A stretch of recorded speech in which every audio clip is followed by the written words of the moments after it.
my 1958 Chevy.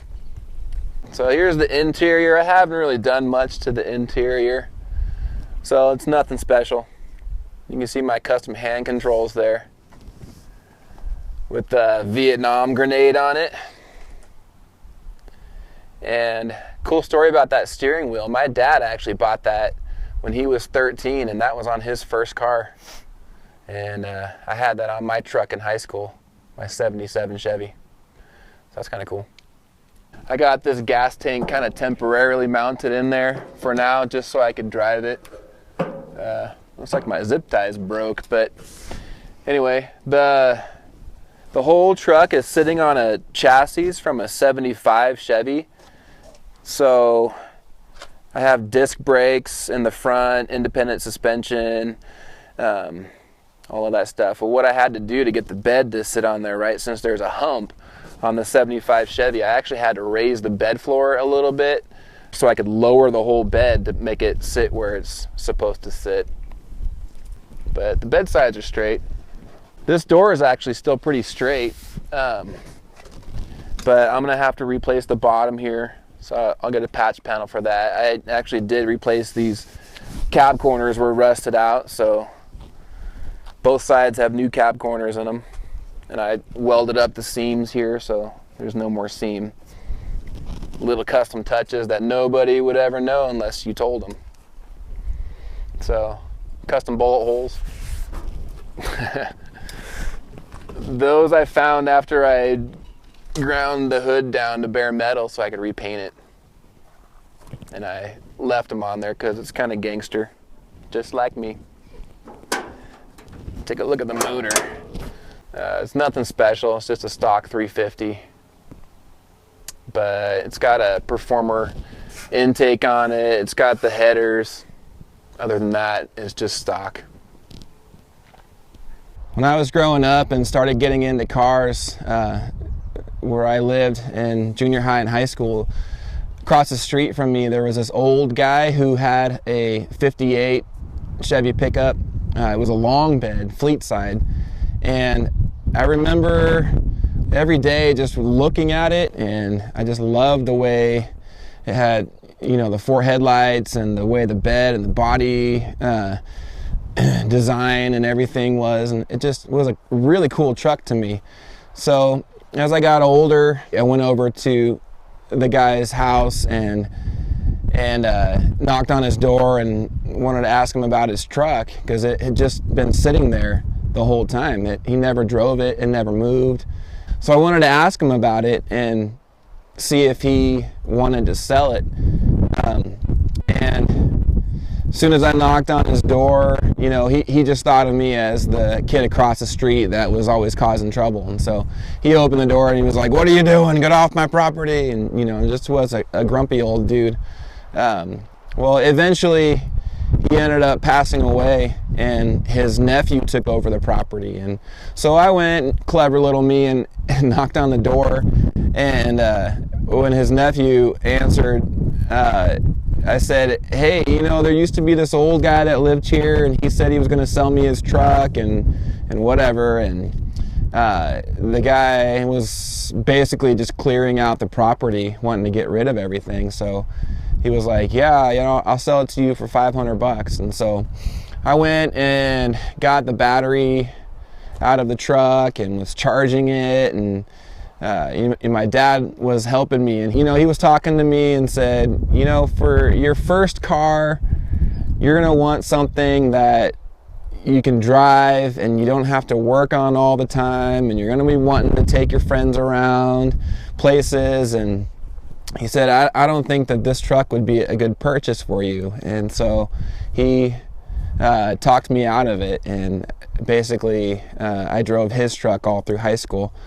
And then I went away to college, and whenever I saw one of those trucks, I loved it. It was my favorite style. Anyway, fast forward years later, I was in a band, and I remember we were driving through on our way up to Santa Maria, California. We drove down past Fillmore to kind of get around the 101 and LA traffic and all that. And driving down the highway, I saw this 58 Chevy Pickup on the side of the road with a for sale sign in it. Well, we were in a hurry to get to Santa Maria to play the show, and anyways, drove past the truck, and as soon as we got back, I called my buddy who lived in Fillmore, and made a plan to go up there to see him. On my way back, I went to where I thought that truck was parked and drove down the highway, and I couldn't see it, and then I turned around and drove back the other way, and I just happened to look down the driveway of this one house off the side of the highway, and I saw it parked there. And so I got all excited and pulled over and, you know, knocked on the door. Nobody was home, and I looked around the truck, and on the seat there was the for sale sign, and it just had a phone number on it. So I wrote the phone number down, went home. Next day, called the phone number, and the guy was like, yeah, I just got back from the Pomona swap meet and I want to sell it. And so anyways, I went back up there and looked at the truck and test drove it. It had a lot of rust, but he had done some work. It had a newer motor and transmission and stuff in it, and so I was pretty sure I wanted to buy it, but I didn't really have all the money. And so I was talking to a friend of mine who worked on cars too, and he said, you know, okay, I'll come up there and take a look at it and tell you if it's a good buy and maybe help you out and whatever. So I called the guy who had the truck the night before and said, hey, I'm coming up with my buddy. We'll be up there in the morning. And he said, yeah, great, everything's fine. So we drove up there, went to his house, and everything was gone. He had moved out. I was trying to call the phone number, and you know, obviously it was his house phone, and just I couldn't figure out what happened. So I mean, the whole house was empty. Everything was just gone. And my buddy Dave and I, who was with me, we were just like, well, let's just drive around. Sometimes these old farms, you know, you might never know what you find. So we drove around the back roads all around Fillmore, and again, I happened to look down on this driveway, and I saw this what looked like a 58 Chevy, and I was like, oh, there's my truck. And so we stopped and turned around and went up the driveway and got out, and we're looking at it. All of a sudden, this guy in this little Ford Ranger comes tearing up the driveway and gets out and was like, what are you doing on my property? And you know, I understand, because he's a farmer and living out in the middle of nowhere, you know, and his family, and these weird guys are on your property. I get it totally. So anyway, we got talking about his truck, and you know, and he was like, well, yeah, you know, I just got it for a farm truck, and it's got some problems, and I think I want to sell it. And so again, I wrote down his name and his number, and went home and just kind of never really called him. And I don't know why. I just got busy with life and whatever else. And years go by. I ended up actually moving to Fillmore, and I got a job at this church leading worship. And once a month on Sundays, we'd have name tag Sundays. I remember this one Sunday seeing this guy, and his name tag, it said Avery, which I thought was an unusual name, and didn't think much of it. Went home, was unpacking my stuff, and I found, you know, stuff for my desk, and I found that piece of paper that had the guy's name on it, and it said Avery. And I thought, I wonder if that's the same guy. So I checked, you know, the phone list of all the people in the church and found his name, and it was the same phone number. So the next weekend when I saw him, I was like, hey, do you remember a few years ago, a couple of guys came onto your property and were looking at your truck? And he was like, that was you. And I was like, yeah, it was me. And you know, and he was like, well, you know, you never called me, and I thought I was like such a jerk that, you know, I was mean to you guys, and I thought, oh no, I scared you off. And I was like, no, you know, just kind of stuff in my life was kind of all over the place at the time. And so I was like, do you still have it? And he was like, yeah, I've been wanting to sell it. And so I met him up with him the next day, and went out to look at his truck and drove it around, and ended up buying it for $500. The same price as that truck was in high school. So the guy that had it before him was a fisherman in Ventura, California, and it had a flatbed on it. And When Avery, the guy that I bought it from, bought it in 1993, the flatbed had been all rotted out and was no good anymore. And so he drove it to this store that sold truck beds, and somebody had just bought a brand new 1993 Chevy Pickup and had basically swapped out the bed for a utility bed. And so they had this brand new 1993 bed sitting there. Problem was, it was a long bed. So Avery just said, hey, how much for that? And they gave him a good deal and put it on the bed, but they had to cut the frame and lengthen it to make the long bed fit. They had welded the bed to the frame. And so it looked hideous to me. You know, I love the fleet side, and I love the style and the body lines and all that. And so I drove it home from his house and kind of tinkered with the motor a little bit. Had the original 235 with the 3 on the tree, and I found this bed actually on eBay from a guy up in Sacramento, and I bought it for $150. Nobody else bid on it. So I got it for $150, made arrangements, drove up with my buddy in the trailer to pick it up from Sacramento. And the guy actually had extra bed sides, threw in the extra bed sides. When Avery had it, it had actually gotten backed into by a UPS truck when it was sitting at his house. And the fender and the door and everything kind of got all smashed in, and being a farmer, he just basically hammered it out and called it good, packed it full of Bondo. And so when I bought the truck bed, the bed for it, the guy also had some extra fenders and stuff, and so I ended up buying the fender, and for the extra bed sides, the fender, and the bed, I think I paid $175 for the whole package. And I actually bought a 76 Chevy Pickup that I thought I would just do the body swap over and put on the frame. And I also did plumbing at the time. And my boss had this 76 Suburban that in California, he couldn't get it smogged because it had all these hot rod parts on it. So I ended up trading a pool table for that motor out of the Suburban and put that in there. And then years go by, life goes by, I'm tinkering on it. I basically I ended up getting hurt.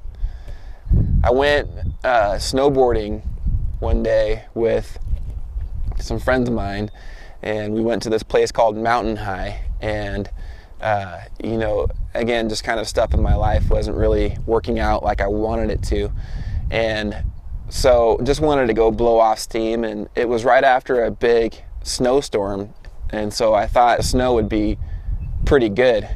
And I met up with them, and we drove up together to Mountain High, and it was at night, and so the snow had kind of melted during the day, and then it started to freeze once the sun went down. And so after a few runs, it was pretty icy, and we went through the half pipe, and I saw this jump that's called a spine jump, and basically it's supposed to launch you straight up in the air and come straight back down.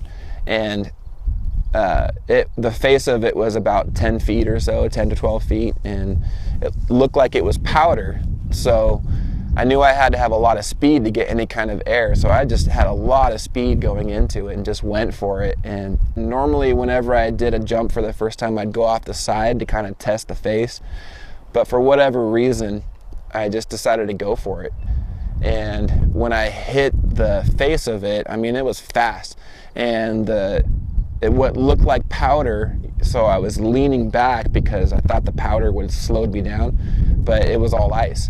So my board basically just shot out from underneath me, and I went flying through the air and tried to right myself and ended up landing on my back. I fell from about maybe 20 feet or so right onto my back and shattered my vertebrae, and was carted down the hill and spent a couple weeks in the ICU. I had fluid in my lungs, and so they had tubes coming out, and it was bad. I had surgery, and they fused, basically, they puzzle pieced the vertebrae back together, then fused it to the one above and the one below.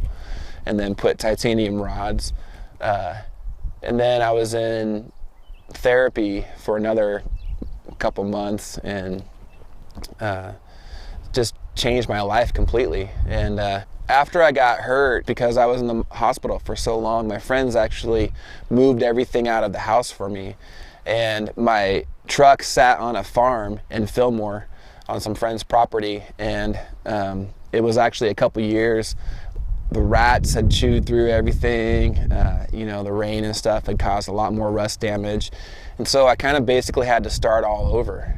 And fast forward, my life kind of started to turn around a bit, and I ended up moving to Oregon. And my friends brought my truck up to me, and again, it became kind of like therapy. And I just would go out and tinker on it just to kind of get my mind off of things. And I ended up moving out to Sisters, Oregon, and I bought another parts truck. It was a 75 Chevy, and the body had a lot of rust, being an Oregon truck. But the chassis was good. The motor was stock. It was okay. They supposedly had rebuilt it, but that really wasn't the case, I don't think. But I got a really good deal on it, and basically I got it for $400 for a running and driving parts truck. Was a good deal. So I did the body swap and basically just slapped it together so I could drive it. I drove it for a year. The bed was sitting too high on it, and the chassis wasn't completely lined up, and the motor started having some issues here and there. And so my buddy Gary graciously let me use his shop, and so I actually started building it the right way. I fixed a lot of the rust holes that were on the cowl, and some of the firewall, filled in the holes, and actually stripped the metal down and did a halfway decent paint job on it, and fixed a whole lot of rust and dents. And I wasn't planning on rebuilding the motor, but once I started tearing into it, I realized it was no good and needed to be fixed. It ended up taking way longer than I thought, and Gary was wanting his space back, understandably. So I did the best I could to get it together, and have been working on the bed. That's the most recent thing I've been working on. I put the new bed sides on there and kind of used the old ones as patch panels to fix the dents that were on the other ones. And so I'm still working on it. The motor is okay. I think I want to swap it out. I eventually want to do a 383 stroker motor, just because I think that would be fun. But it's a good little shop truck, and it's been a great friend. And I know that's funny because it's an inanimate object, but I know it's there, and I know I can go out and tinker on it, and it's fun to drive, and it helps me clear my mind.